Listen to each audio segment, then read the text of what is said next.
So, hello and welcome back to the Action Zone, which is fast becoming Edie's favourite place to host these interviews. I've just come straight back from the climate strikes, which is why I'm slightly underdressed compared to everyone else. But joining me today for this chat is Unilever's Chief Supply Chain Officer, Marc Engel. Marc, thank you so much for joining me today.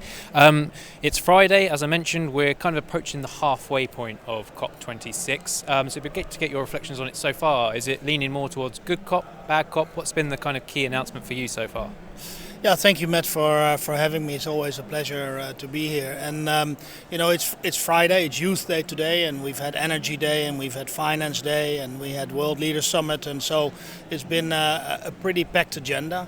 With a lot of announcements, and so you have to be positive about that. We're very positive about the announcements, particularly around nature and methane reduction and deforestation. Those are all pretty big things.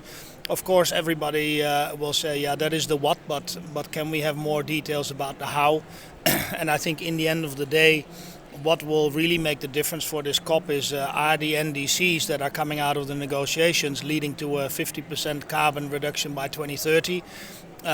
Is nature getting the right investment that it needs? At the moment, it only receives 3% of all the climate finance, and it needs to be 30%.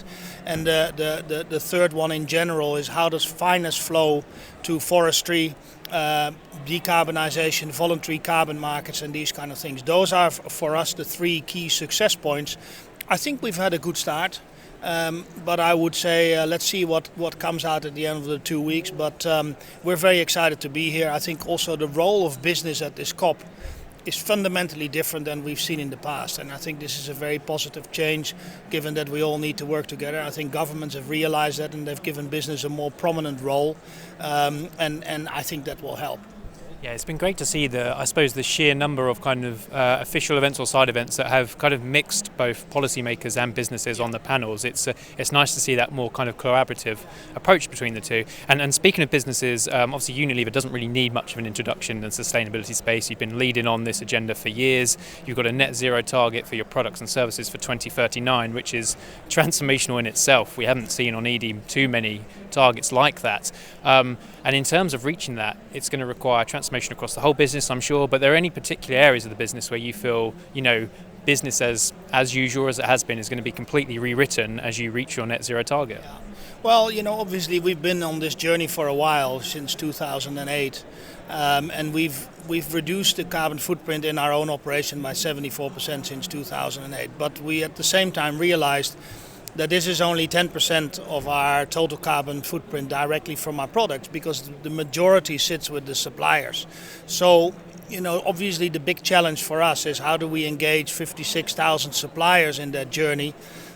We've launched what we call the Unilever Climate Promise, which is essentially asking suppliers, make a science-based target yourself, be public about it, and share your carbon data with Unilever. We've got more than 1,000 suppliers already signed up.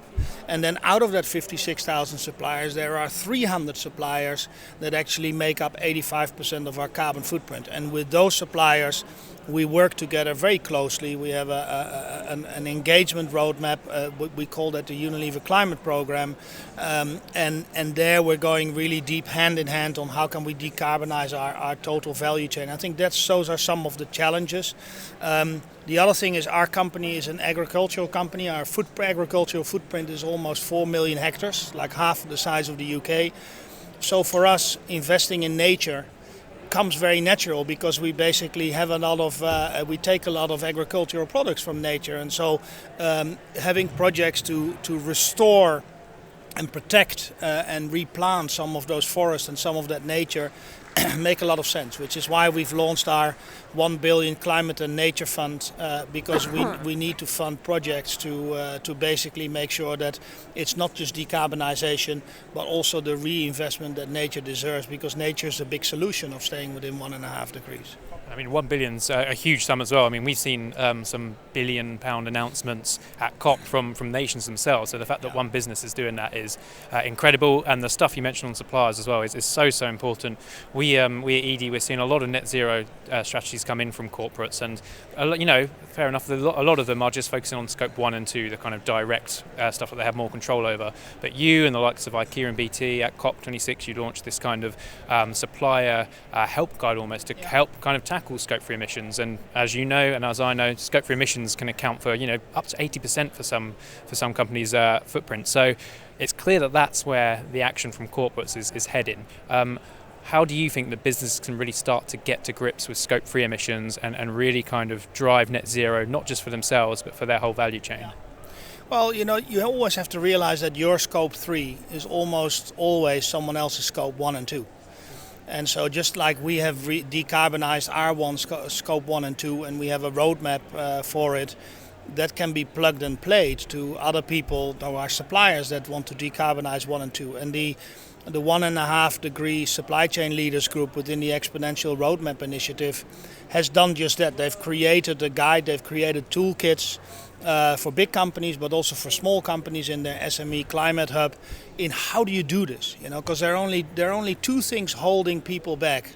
One is the psychological hurdle of, well, this is bankrupting my business, I can't afford this, I can't do this, it's too difficult. And the second one, when you get over that hurdle, is how do I do it? Where do I start?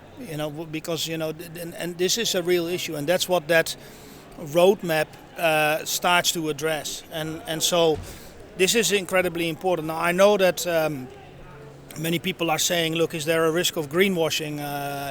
Because net zero targets is now a table stake. Everybody has a net zero target, and I would encourage everybody to ask 4 questions.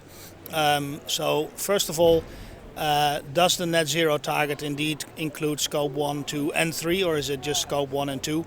And if it's just scope 1 and 2, it's obviously not stretching enough because it needs to be end to end.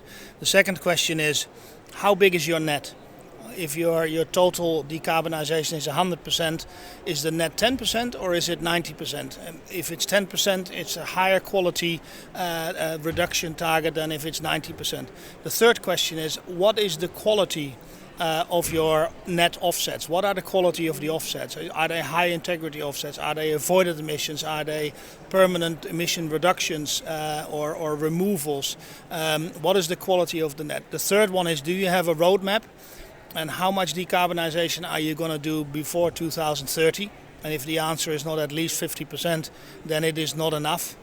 And the fourth one is really, what are you doing with your wider ecosystem? And I think if you're worried about, is it good enough, is it greenwashing or whatever, just don't tick the box of does someone have a net zero plan, but ask those 4 questions, and then you will know if it's real and how good it is or not good enough, or that people need to do better. No, yeah, that's some great advice right there. And I think what we've seen from the government announcing those kind of requirements for transition plans as well will really help on that. And yeah, a great question for all our audience to ask themselves is how big is your net? I think that's a great step. I appreciate it's an incredibly busy time here at the Action Zone. So Marc, thank you so much for joining me today. And edie viewers, keep watching for more exclusive content. Thank you.